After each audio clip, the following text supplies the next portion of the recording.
habilitante? En primer lugar. Y luego, ¿por qué la actitud de la oposición? Lo primero que hay que establecer es que este decreto y esta declaración de amenaza al gobierno de Venezuela genera una serie de atribuciones al presidente de los Estados Unidos. El país que es declarado amenaza de seguridad nacional, contra él se activan atribuciones que establece la sección, esto es una suerte de ley, se llama sección, pero es una ley, 1702. Y voy a leer la sección 1701 para que los venezolanos entiendan dónde estamos. Dice textualmente: cualquier autoridad otorgada al presidente por la sección 1702 de este título puede ser ejercida para enfrentar cualquier amenaza inusual y extraordinaria. No era original de la frase, sino lo contempla. Exacto. La sección 1701, que tiene su fuente totalmente o una parte sustancial fuera de los Estados Unidos para la seguridad nacional, la política exterior o economía de Estados Unidos. Y si el presidente declara emergencia con respecto a tal amenaza, el presidente, al declarar la emergencia, lo hace sobre la base de la ley, de las leyes aprobadas. ¿Y cuáles son las competencias que le da al presidente la declaratoria de emergencia? Los Estados Unidos pueden declarar a los países enemigos y tomar acciones económicas. A decir de Salvador Allende, en una relatoría de un buen libro que escribió Carlos Altamirano, uno de sus asistentes y uno de los más allegados y cercanos amigos de Allende, en los momentos más difíciles del momento previo al golpe militar, con la situación económica inducida, Salvador Allende hablaba de un golpe silencioso, que es lo que estaba viviendo Venezuela, de un bloqueo silencioso, que es lo que está viviendo Venezuela en este momento, pero con este decreto y las atribuciones que da la sección 1702 al presidente, él pudiera decretar ya pública y abiertamente un bloqueo contra la República de Venezuela. Y el otro aspecto, José Vicente, para entrar en la habilitante, es que previo a las invasiones... La respuesta jurídica, legal del Estado venezolano es la habilitante. Nosotros tenemos que blindar, lo habilitante tiene como espíritu, propósito y razón dotar al presidente de la República de mecanismos expeditos para legislar en torno a materias que garanticen, primero, la seguridad y el orden interno de la República; segundo, la soberanía; tercero, la estabilidad de las instituciones; cuarto, preservación del bien más preciado que tenemos los ciudadanos, que es la vida; y en un quinto orden, la satisfacción de las necesidades humanas de los ciudadanos, y allí entra el ámbito económico. Aprobada, que de paso se ha dicho, la ley habilitante la aprueba la Asamblea Nacional de Venezuela. El decreto injerencista lo hace de puño y letra, no lo aprueba nadie, el presidente de los Estados Unidos, y ante esta situación, esta coyuntura, en el momento que dimos el debate en el Parlamento para discutir la ley habilitante, que nosotros siempre esperanzados en que la oposición, la derecha reaccionaria y los enemigos históricos, los procesos de liberación nacional de nuestros pueblos tengan un dejo de nacionalismo o de cordura, de mesura y de ponderación, bueno, al menos levantaran su voz en repulsa a ese decreto injerencista. Bueno, lo que hicieron fue asumir una actitud genuflexa, irse por la rama, evadir el tema, y nosotros los entendemos, porque la ley y el decreto lo que buscan es materializar un golpe de Estado, donde ellos forman parte, y ellos no se van a poner en contra de una acción que pareciera para ellos que lo favorece, pero no va a favorecer a nadie en este país. Sintetizando, Pedro, la habilitante es la expresión de un Estado genuinamente democrático, ¿no? Basado en los poderes que otorga la Constitución. Y el decreto de Obama es la expresión de un Estado imperial, ¿no? Sí, que pasa por encima de las naciones. El emperador de las Américas, Barack Hussein Obama, hizo un decreto para él gobernar desde allá, desde la Casa Blanca a Venezuela. Que ello es una democracia, y en Venezuela el presidente, cumpliendo taxativamente con lo que establece la Constitución, el día 11, martes 11 de marzo, fue personalmente ante el Parlamento a presentar un análisis exhaustivo de la situación, el impacto, los alcances de ese infausto decreto, y a solicitarle a los diputados de la Asamblea Nacional, allí no hay discriminación entre diputados que respaldamos la revolución y diputados de la oposición, sino a todos los diputados, que asumiéramos una postura de defensa del país, de defensa de nuestra soberanía, de defensa de nuestros ciudadanos, de defensa de la patria, y una vez que se retire el presidente,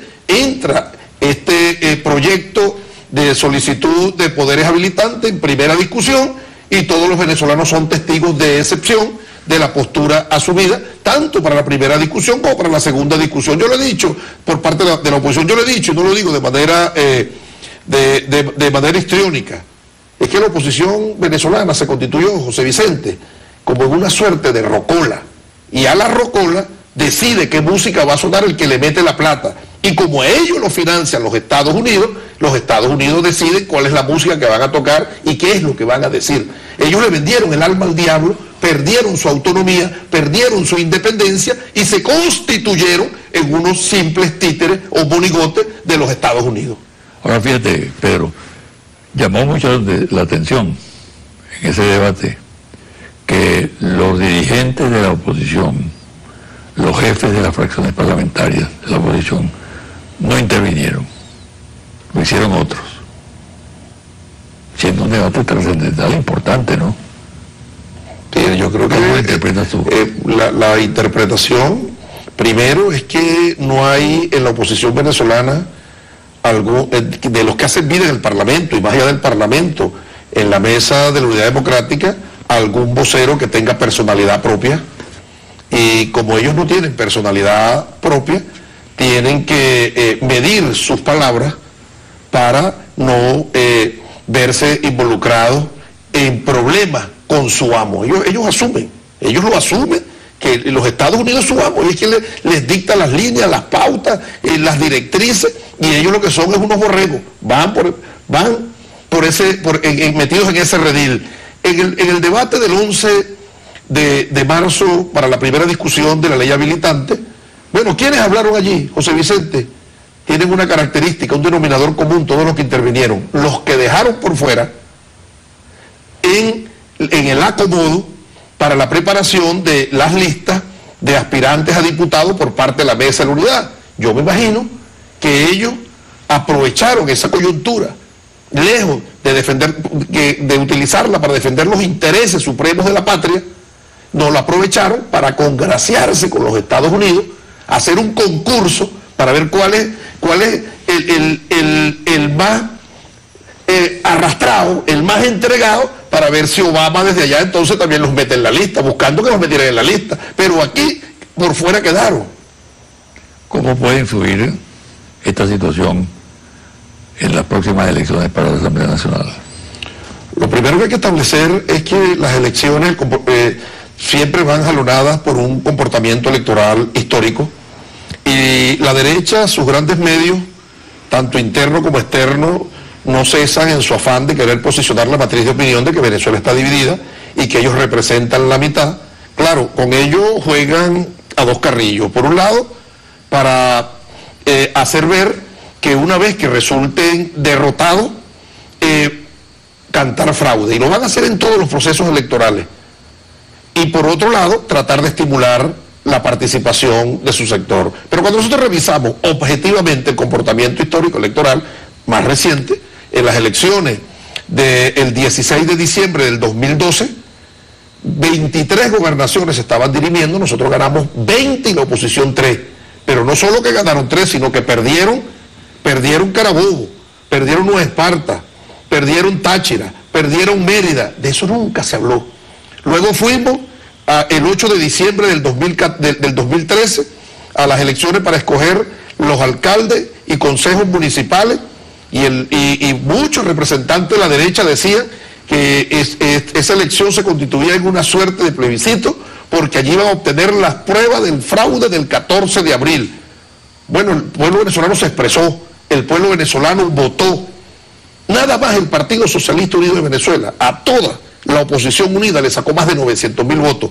Y cuando le sumamos los votos de todos los factores del gran polo patriótico, pasamos de 1.300.000. ¿Se les olvidó el plebiscito? Se les olvidó.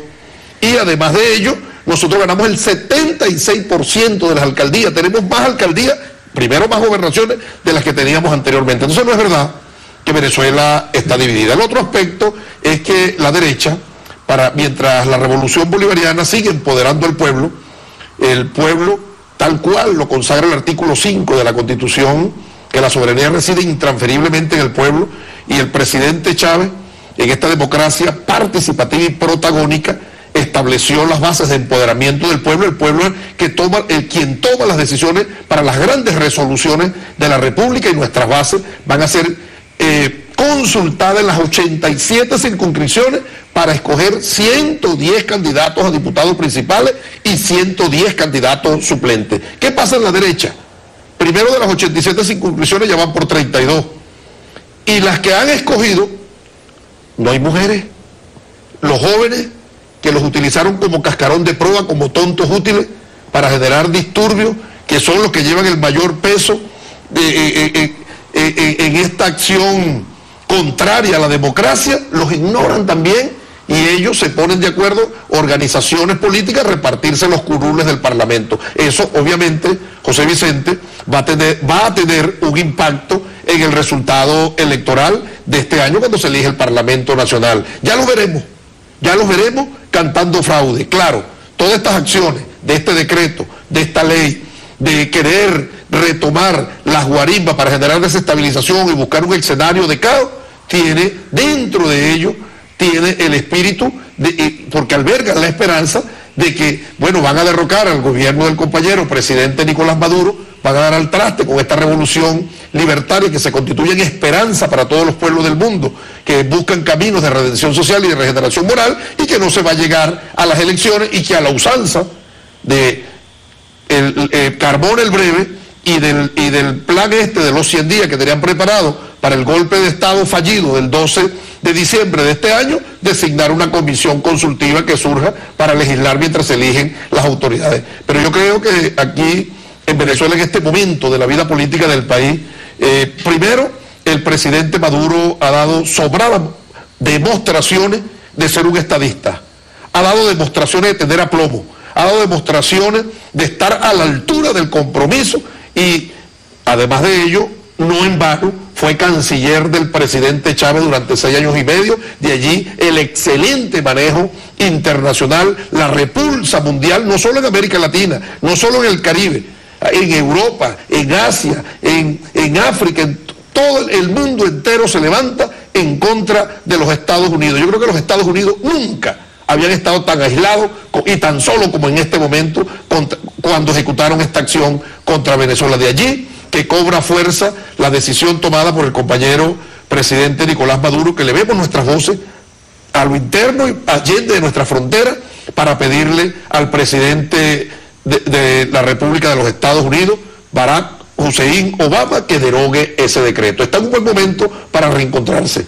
Finalmente, Pedro, sinceramente, ¿tú crees que esté realmente garantizada la estabilidad democrática del país?